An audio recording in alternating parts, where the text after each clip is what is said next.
আপনি আজকে চলে যান। কবে আসবো? বলে এটা হচ্ছে জানুয়ারি মাস।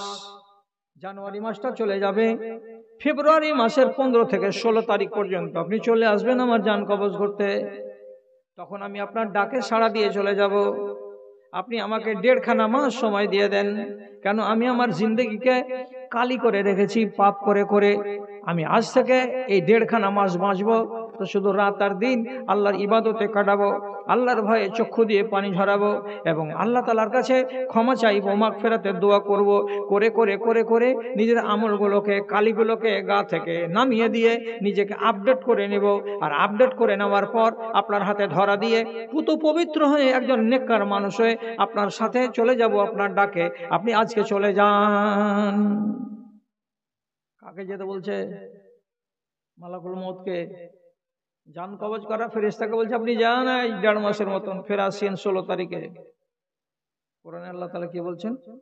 লাউলা আখারতানি ইলা আজালিন করিব ফাসাদদাকা ওয়া কুম মিনাস সলিহিন ওয়ালাই ইউআখিরাল্লাহু নাফসান ইযা জাআ আজালুহা ওয়াল্লাহু খাবীরুম বিমা তা'মালুন। আপনি যখন বলবেন চলে যান, তো পরিষ্কার বলবে যে আমি ভালো হব, তওবা করব, ইস্তেগফার করব। আল্লাহর কোরআন বলছে একটা মিনিট তোকে টাইম দেওয়া যাবে না। একটা বেলা কোন কথা, একটা ঘন্টা কোন কথা, একটা মিনিট তোমাকে সময় দেওয়া যাবে না। যখন তোমার টাইম হয়ে যাবে জান যাওয়ার, 1 সেকেন্ড আগেও তোমাকে নেওয়া হবে না, 1 সেকেন্ড পরেও তোমাকে নেওয়া হবে না।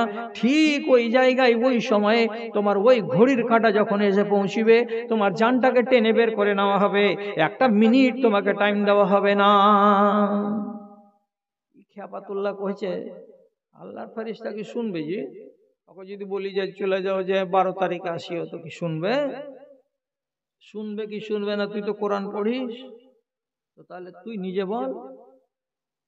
ও তো শুনবেই না, বলছে লা ইস্তাখিরুনা সাআতাও ওয়া লা ইস্তাকদিমুন।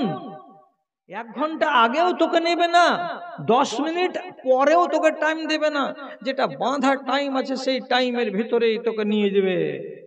তাহলে আর ইয়া তোকে না বাকড়ামি করে বেড়াচ্ছিস?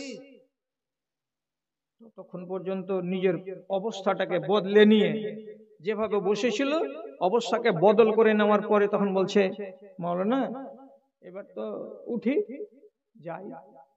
তো যাওয়ার আগে আমাকে যদি কেউ জিজ্ঞেস করে, তো আমি তো 4টা ওষুধ বলতে পারলাম, আর বাকি 5 নম্বর ওষুধটা তো বলতে পারছি না, তো 5 নম্বরটা আমাকে শুনিয়ে দেন, যেটা হবে হবে। তখন বলছে হ্যাঁ, 5 নম্বরটা হলো এই, কিয়ামতের দিন যখন হাসরের ময়দানে খাড়া হবে, তোমার আমলনামা বাম হাতে আসবে, লাল কার্ড, লাল কার্ডওয়ালার ওজন দাড়ি পাল্লাতে করা হবে নেকি আর বদি। তারপরে তখন কি করা হবে? এই লোকগুলোকে জাহান্নামের দিকে ঠেলে দেওয়া হবে। তো কেমন করে ঠেলে দেওয়া হবে? সূরা জুমারে আল্লাহ তাআলা শেষ রুকুতে বলছেন ওয়াসিকাল্লাযিনা কাফারু ইলা জাহান্নামা জুমারা। হাঁকিয়ে নিয়ে যাওয়া হবে, পিটিয়ে নিয়ে যাওয়া হবে। সোজা সোজা কথাই যখন যাবে না, ফেরেশতাদের হাতে, যারাকে আরবিতে খাজিন বলা হয়, ওদের হাতে আছে মোটা মোটা লাঠি।